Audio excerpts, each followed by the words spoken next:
Brick ఇది ఒక German thriller movie. Netflix లో మల్టిపుల్ లాంగ్వేజెస్ లో అయితే తెలుగులో కూడా స్ట్రీమ్ అవుతుంది. ఇంకా రన్ టైం వచ్చి టోటల్ గా 1 hour 39 minutes అయితే ఉంది. మిస్టీరియస్ కైఫే థ్రిల్లర్ జోనర్ లో అయితే ఉంటుంది. ఇంకా ఈ మూవీలో అడల్ట్ సీన్స్, ఒక కిస్ సీన్ అయితే ఉంది. ఫ్యామిలీతో కలిసి అయితే చూడొచ్చు, పర్వాలేదు. ఇంకా మన స్టోరీలోకి వెళ్ళిపోతే ఒక అపార్ట్మెంట్, అందులో కొన్ని ఫ్యామిలీస్, స్ట్రేంజర్స్ కలిసి జీవిస్తూ ఉంటారు.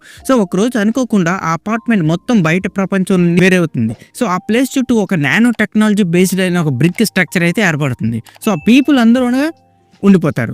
సో అలా ఎందుకు జరిగింది, ఎవరు చేశారు, ఆ బ్రిక్లోంచి బయటికి ఎలా రావాలి, ఎవరెవరు వస్తారు, ఏంటి జరిగింది లాస్ట్ కానీ తెలియలేని మీరు మూవీని ఒక్కసారైనా చూసి తెలుసుకోవాలి. ఇంకా నాకు ఎలా కనిపించిందంటే పర్లేదు, ఏదో one time watch, different sci-fi thriller చూసిన ఫీల్ అయితే వచ్చింది. మరి మన ప్లస్ అండ్ మైనస్లో చూసుకుందాం. ఇంకా మన ప్లస్ పాయింట్ చూసుకుంటే కొత్త కాన్సెప్ట్, నానో టెక్నాలజీ తయారైన బ్రిక్ క్యూరియాసిటీని అయితే కొంచెం అయితే పెంచుతుంది. అండ్ తక్కువ రన్ టైం వల్ల ఈ కథలో ఉన్న టైంలో అయితే కొంచెం ఈజీగా అయితే చూపించారు. ఇంకా technical work, visuals, brick effect, nano technology elements అయితే బాగా వర్కౌట్ అయితే అయ్యాయి. ఇంకా నెక్స్ట్ వచ్చి lead characters chemistry. So main characters మధ్య ఉన్న ఎమోషన్స్, కెమిస్ట్రీ మంచి లెవెల్లో అయితే ప్రెజెంట్ అయితే చేశారు. ఇంకా నెక్స్ట్ వచ్చి తెలుగు డబ్బింగ్ చాలా రియలిస్టిక్ గా అయితే, చాలా సెన్సిటివ్గా అయితే డబ్బింగ్ అయితే చెప్పారు. ఇక ఇందులో మన మైనస్ పాయింట్ చూసుకుంటే ప్రిడిక్టబుల్ నేచర్. సో స్టార్టింగ్ నుండే ఎండింగ్ వరకు సినిమా ఏం జరుగుతుందని మనం ఈజీగా ప్రిడిక్ట్ చేసేస్తాం.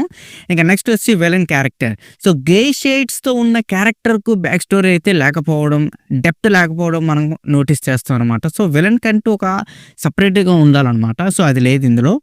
ఇంకా నెక్స్ట్ వచ్చి లూప్ హోల్స్. కథలో కొన్ని క్వశ్చన్స్ అయితే మనల్ని ఇంకా క్వశ్చన్ చేస్తూనే ఉంటాయి అనమాట. ఎక్స్ప్లెనేషన్ అయితే ఇవ్వలేదు సరిగ్గా.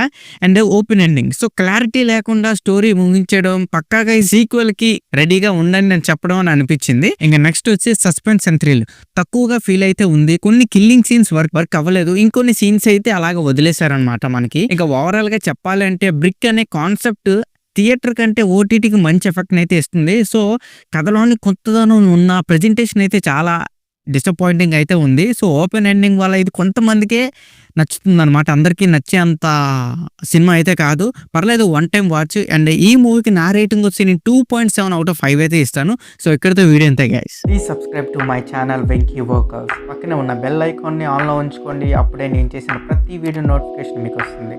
And don't forget to like and share the video.